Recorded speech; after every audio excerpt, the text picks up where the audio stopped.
Alone with her cousin's kiss, Gertie started upon her thoughts. He had kissed her before, but not with another woman on his lips. If he had spared her that, she could have drowned quietly, welcoming the dark flood as it submerged her. But now the flood was shot through with glory, and it was harder to drown at sunrise than in darkness. Gertie hid her face from the light, but it pierced to the crannies of her soul. She had been so contented. Life had seemed so simple and sufficient. Why had he come to trouble her with new hopes? And Lily, her best friend! Womanlike, she accused the woman. Perhaps had it not been for Lily, her fond imagining might have become truth. Selden had always liked her, had understood and sympathized with the modest independence of her life. He who had the reputation of weighing all things in the nice balance of fastidious perceptions had been uncritical and simple in his view of her. His cleverness had never overawed her because she had felt at home in his heart. And now she was thrust out, and the door barred against her by Lily's hand. Lily, for whose admission there she herself had pleaded. The situation was lighted up by a dreary flash of irony. She knew Selden. She saw how the force of her faith in Lily must have helped dispel his hesitations. She remembered, too, how Lily had talked of him. She saw herself bringing the two together, making them known to each other. On Selden's part, no doubt, the wound inflicted was inconscience. He had never guessed her foolish secret. But Lily must have known. When in such matters are a woman's perceptions at fault. And if she knew, then she had deliberately despoiled her friend, and in mere wantonness of power, since even to Gertie's sudden flaming jealousy, it seemed incredible that Lily should wish to be Selden's wife. Lily might be incapable of marrying for money, but she was equally incapable of living without it, and Selden's eager investigations into the small economies of housekeeping made him appear to Gertie as tragically duped as herself. She remained long in her sitting room, where the embers were crumbling to cold gray, and the lamp paled under its gay shade. Just beneath it stood the photograph of Lily Bart, looking out imperially on the cheap gimcracks, the cramped furniture of the little room. Could Selden picture her in such an interior?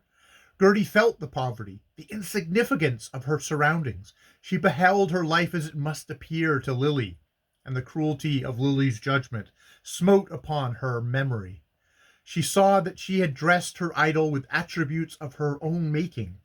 When had Lily ever really felt, or pitied, or understood? All she wanted was the taste of new experiences. She seemed like some cruel creature experimenting in a laboratory. The pink-faced clock drummed out another hour, and Gertie rose with a start. She had an appointment early the next morning with a district visitor on the east side. She put out her lamp, covered the fire, and went into her bedroom to undress. In the little glass above her dressing table, she saw her face reflected against the shadows of the room, and the tears blotted the reflection. What right had she to dream the dream of loveliness? A dull face invited a dull fate. She cried quietly as she undressed, laying aside her clothes with her habitual precision, setting everything in order for the next day, when the old life must be taken up as though there had been no break in its routine. Her servant did not come till 8 o'clock, and she prepared her own tea tray and placed it beside the bed. Then she locked the door of the flat, extinguished her light, and lay down.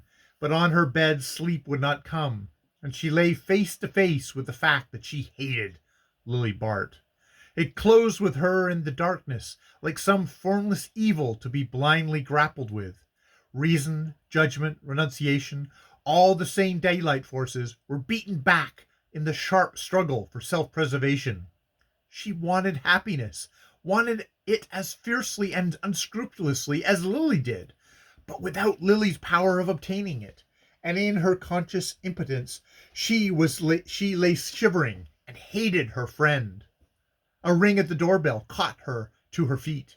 She struck a light and stood startled, listening. For a moment her heart beat incoherently. Then she felt the sobering touch of fact, and remembered that such calls were not unknown in her charitable work. She flung on her dressing gown to answer the summons, and unlocking her door, confronted the shining vision of Lily Bart. Gertie's first movement was one of revulsion. She shrank back as though Lily's presence flashed too sudden a light upon her misery. Then she heard her name in a cry, and had a glimpse of her friend's face, and felt herself caught and clung to. "Lily, what is it?"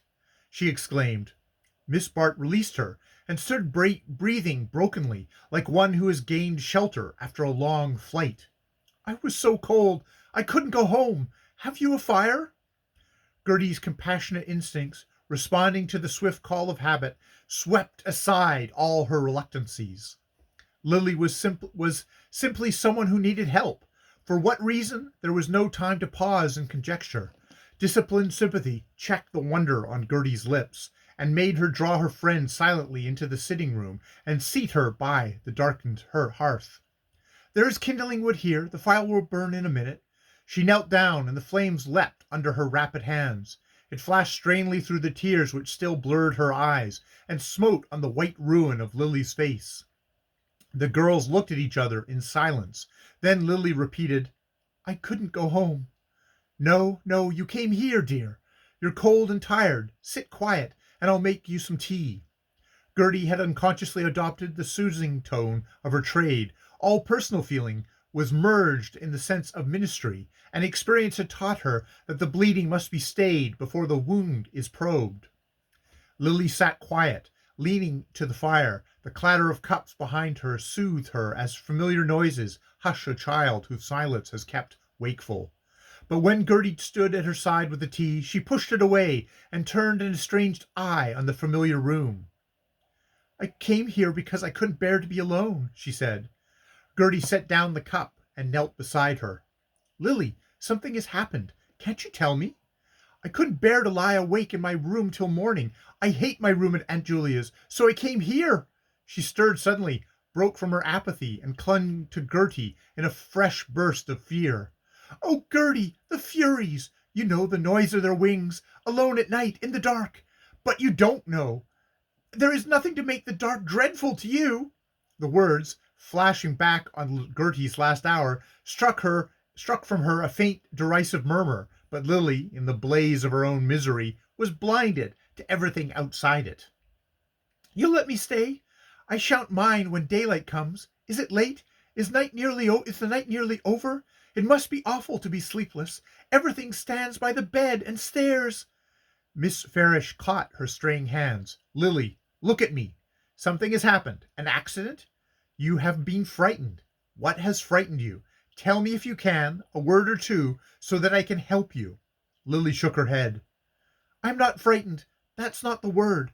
Can you imagine looking into your glass some morning and seeing a disfigurement, some hideous change that has come to you while you slept? Well, I seem to myself like that.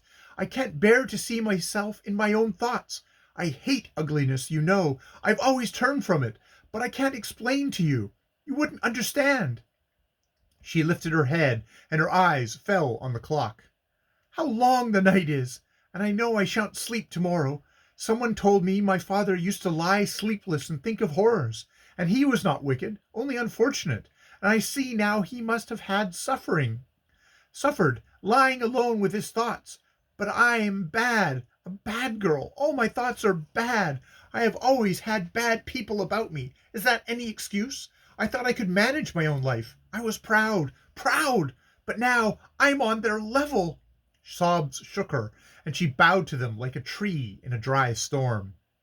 Gertie knelt beside her, waiting with the patience born of experience, till this gust of misery should loosen fresh speech. She had first imagined some physical shock, some peril of the crowded streets, since Lily was presumably on her way home from Carrie Fisher's, but now she saw the other nerve centers were smitten, and her mind trembled back from conjecture. Lily's sobs ceased, and she lifted her head. "There are bad girls in your slums. Tell me, do they ever pick themselves up, ever forget, and feel as they did before?" Lily, you mustn't speak so. You're dreaming. Don't they always go from bad to worse? There's no turning back. Your old self rejects you and shuts you out. She rose, stretching her arms as if in utter physical weariness. Go to bed, dear. You work hard and get up early. I'll watch here by the fire, and you'll leave the light and your door open. All I want is to feel that you are near me.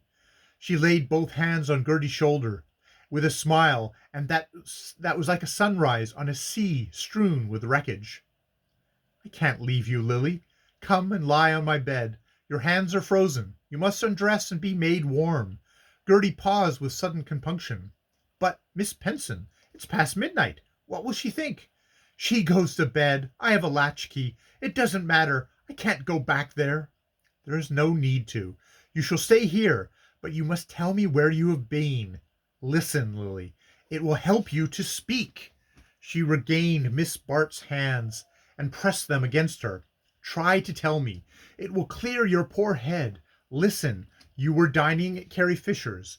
Gertie paused and then added with a flash of heroism, Lawrence Selden went from here to find you. At the word, Lily's face melted from locked anguish to the open misery of a child. Her lips trembled and her gaze widened with tears. He went to find me, and I missed him. Oh, Gertie, he tried to help me. He told me. He warned me long ago. He foresaw that I should grow hateful to myself. The name, as Gertie saw with a clutch at the heart, had loosened the springs of self-pity in her friend's dry breast, and tear by tear Lily poured out the measure of her anguish. She had dropped sideways in Gertie's big armchair, her head buried where lately Selden had leaned, in the beauty of abandonment that drove home to Gertie's aching senses the inevitableness of her own defeat. It needed no deliberate purpose on Lily's part to rob her of her dreams. To look on that prone loveliness was to see in it a natural force, to recognize that love and power belong to such as Lily, as renunciation and service are the lot of those they despoil. But if Selden's infatuation seemed a fatal necessity, the effect that his name produced shook Gertie's steadfastness with a last pang. Men pass through such superhuman loves and outlive them. They are the probation subduing the heart to human joys. How gladly Gertie would have welcomed the ministry of healing, how willingly have soothed the sufferer back to tolerance of life. But Lily's self-betrayal took this last hope from her. The mortal maid on the shore is helpless against the siren who loves her prey. Such victims are floated back dead from their adventure. Lily sprang up and caught her with strong hands. Gertie, you know him. You understand him. Tell me, if I went to him, if I told him everything, if I said, I am bad through and through, I want admiration, I want excitement, I want money. Yes, money. That's my shame, Gertie, and it's known. It's said of me. It's what men think of me. If I said it all to him, told him the whole story, said plainly, I've sunk lower than the lowest, for I've taken what they take, and not paid as they pay. Oh, Gertie, you know him. Can you speak for him? If I told him everything, would he loathe me? Or would he pity me and understand me and save me from loathing myself? Gertie stood cold and passive. She knew the hour of her probation had come, and her poor heart beat wildly against its destiny. As a dark river sweeps by under a lightning flash, she saw her chance of happiness surge past under a flash of temptation. What prevented her from saying, he is like other men? She was not so sure of him, after all, but to do so would have been like blaspheming her love. She could not put him before herself in any light but the noblest. She must trust him to the height of her own passion. Yes, I know him. He will help you, she said, and in a moment Lily's passion was weeping itself out against her breast. There was but one bed in the little flat, and the two girls lay down on it side by side, when Gertie had unlaced Lily's dress and persuaded her to put her lips to the warm tea. The light extinguished, they lay still in the darkness, Gertie shrinking to the outer edge of the narrow couch to avoid contact with her bedfellow. Knowing that Lily disliked to be caressed, She'd long ago learned to check her demonstrative impulses towards her friend. But tonight every fiber in her body shrank from Lily's nearness. It was torture to listen to her breathing and feel the sheet stir with it. As Lily turned and settled to complete her rest, a strand of her hair swept Gertie's cheek with its fragrance. Everything about her was warm and soft and scented. Even the strains of her grief became her as raindrops do the beaten rose. But as Gertie lay with arms drawn down her side, in the motionless narrowness of an effigy, she felt a stir of sobs from the breathing warmth beside her, and Lily flung out her hand, groped for her friend's, and held it fast. "Hold me, Gertie, hold me, or I shall think of things," she moaned, and Gertie silently slipped an arm under her, pillowing her head in its hollow, as a mother makes a nest for a tossing child. In the warm hollow Lily lay still, and her breathing grew low and regular. Her hand still clung to Gertie's, as if to ward off evil dreams, but the hold of her fingers relaxed, her head sank deeper into its shelter, and Gertie felt that she slept. End of chapter 14 of House of Mrth.